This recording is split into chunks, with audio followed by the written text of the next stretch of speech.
ನಮ್ಗೆಲ್ಲ ಈ ಡಿಸೆಂಬರ್ ಅಂದ್ರೆ ಬೆಳಗಾವಿ ಬರುವಂತ ಒಂದು ಭಾಗ್ಯ.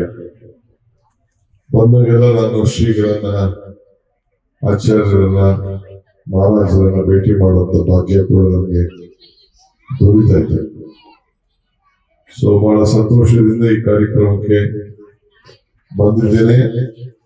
ನಿಮ್ಮ ಜೊತೆ ಯಾವಾಗಲೂ ನಾನು ಇದ್ದೇನೆ ಅಂತ ಹೇಳಲಿಕ್ಕೆ ಮತ್ತೆ ಬಂದಿದ್ದೇನೆ. ವೀರೇಂದ್ರ ಹೇಳಿದ್ರು ಬಂದಿದ್ರು, ಬಂದವರಲ್ಲ. ಬಹುಶಃ ರಾಜ್ಯದಲ್ಲೇ ಅವರ ಕಷ್ಟ ಕಾಲದಲ್ಲಿ ನಾನು ತೆಗೆದುಕೊಂಡಂತ ನಿರ್ಧಾರ ರಾಷ್ಟ್ರೀಯ ಮಾಧ್ಯಮದವರು, ರಾಜ್ಯ ಮಾಧ್ಯಮದವರು, ಅನೇಕ ನಾಯಕರುಗಳಲ್ಲಿ ನಾನು ಪ್ರಶ್ನೆ ಮಾಡಿದೆ. ನಾನು ಏನ್ ತಿಳಿದಿದ್ದೀನಿ ಅದನ್ನು ಹೇಳ್ತಾ ಇದ್ದೀನಿ. ನಾನು ಯಾವ ಒತ್ತಡಕ್ಕೂ ಮಣಿಯೋದಿಲ್ಲ. ನನ್ನ ಅನುಭವ ಏನಿದೆ ಅಂತ ಹೇಳಿದ್ದೇನೆ ಅಂತ ಹೇಳಿದೆ. ಈ ಬೆಳಗ್ಗೆ ಎಲ್ಲ ಪ್ರಶ್ನೆ ನಾನು ಕೇಳ್ತಾ ಇದ್ದೆ ಅವರ ಚಾರ್ಜ್ ಶೀಟ್ ಬಗ್ಗೆ.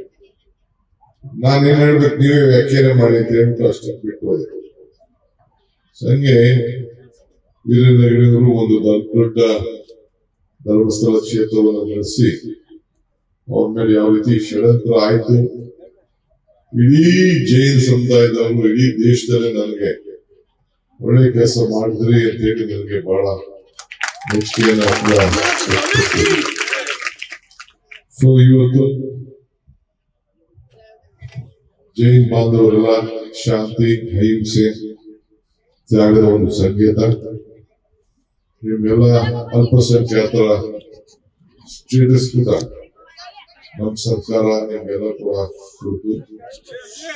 ಧರ್ಮ ಯಾವುದಾದರೂ ತತ್ವ ಒಂದೇ, ನಾಮ ನೂರಾದರೂ ದೈವ ಒಂದೇ, ಪೂಜೆ ಯಾವುದಾದರೂ ಭಕ್ತಿ ಒಂದೇ, ಕರ್ಮ ಹಲವಾದರೂ ನಿಷ್ಠೆ ಒಂದೇ, ದೇವರೊಬ್ಬ ನಾಮ ಹಲವು. ಅದರಲ್ಲಿ ನಾವೆಲ್ಲ ನಂಬಿಕೆ ಇಟ್ಕೊಂಡು ಕೆಲಸ ಮಾಡ್ತಾ ಇರೋದು.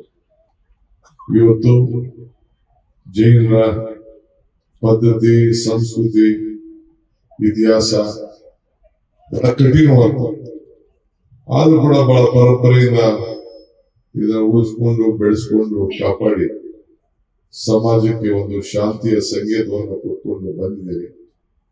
ನಾನು ಹೆಚ್ಚಿಗೆ ಏನೋ ಇಲ್ಲಿ ಮಾತಾಡೋದಿಲ್ಲ. ಒಂದೇ ಮಾತು ಕೊನೆಗೆ ಹೇಳೋದು, ಮಾನವ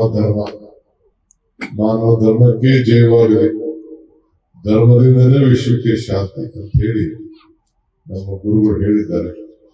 ಹಂಗೆ ನಿಮ್ಮೆಲ್ಲರ ಏನು ಆಚಾರ ವಿಚಾರ ಇದೆ ಅದ್ರ ಬಗ್ಗೆ ಅಪಾರವಾದಂತ ನಂಬಿಕೆ ಇದೆ. ನೀವು ಒಳ್ಳೇದು ಮಾಡಿ. ನಮ್ಮ ಸರ್ಕಾರ ಮತ್ತು ಡಿ ಕೆ ಶಿವಕುಮಾರ್ ನಿಮ್ ಜೊತೆ ಯಾವಾಗಲೂ ಇಷ್ಟವೇ ಹೇಳಿ ನಾನು ಮಾತಾಡ ಮುಗಿಸ್ತೇನೆ. ಶ್ರೀಗಳು ಮೊದಲಿಂದಲೂ ಕೂಡ ನನಗೆ ಬಹಳ ಹಿತೈಷಿಗಳು. ಯಾವಾಗಲೂ ಕೂಡ ನನಗೆ ತುಂಬ ಹೃದಯದ ಆಶೀರ್ವಾದ ಮಾಡಿಕೊಂಡು ಬಂದಿದ್ದಾರೆ. ಅವರ ಆಶೀರ್ವಾದ ಯಾವಾಗಲೂ ಕೂಡ ನನ್ನ ಮೇಲೆ ಇರಲಿ ಅಂತೇಳಿ ಪ್ರಾರ್ಥಿಸಿ ನಾನು ಮಾತು ಮುಗಿಸ್ತೇನೆ. ಲೇಟೆಸ್ಟ್ ಹಾಗೂ ಇಂಟ್ರೆಸ್ಟಿಂಗ್ ಸುದ್ದಿಗಳಿಗಾಗಿ ಬಾಸ್ ಟಿವಿ ಕನ್ನಡ ಚಾನೆಲ್ನ ಸಬ್ಸ್ಕ್ರೈಬ್ ಮಾಡಿ. ಹಾಗೆಯೇ ಬೆಲ್ ಐಕಾನ್ ಪ್ರೆಸ್ ಮಾಡಿ. ಇದರ ಜೊತೆಗೆ ಫೇಸ್ಬುಕ್, ಇನ್ಸ್ಟಾಗ್ರಾಮ್, ಎಕ್ಸ್ ನಲ್ಲೂ ಮಿಸ್ ಮಾಡದೆ ಫಾಲೋ ಮಾಡಿ.